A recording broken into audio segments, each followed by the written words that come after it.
BMW 5 Series F11. We're gonna do the air spring change today.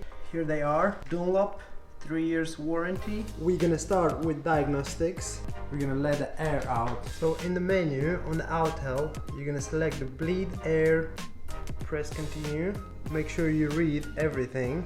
The procedure is done. The car is lowered, but before that, make sure in the trunk, before you do the diagnostic, you remove the fuse 1A2, which is located right there. It's a 40 amps. You just remove it to protect the compressor. Now we have to lift the car, take the wheels off and take the airbags.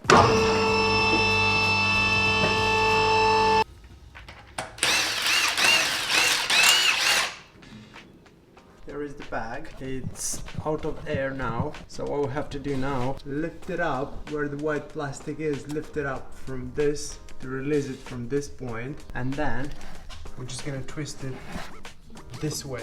There is a blue air hose. It has a 10mm nut. You have to unscrew it and take the cable out. We have to take this little one out, pull the blue hose out as well. When we're gonna put the new bags, we're gonna replace this nut. We have this nut already screwed it in. So with the BMW original, it's already there. With the DUNLOP one that I got, you have to screw it in, and it's like 3.5 Newton meters.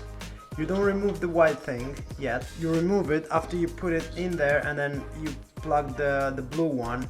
And before you plug the blue one, then you remove it. So we're gonna go inside.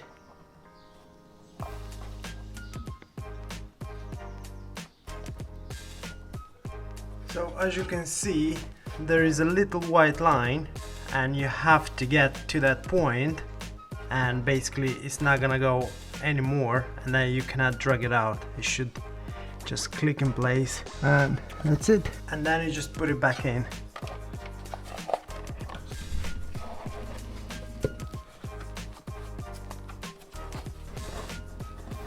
So after a bit of play, put it in. It's not that hard, you just have to make sure, put it dead in the center, and then it just screws in very easily. I'll try to show you on the second one. So let's do the second one.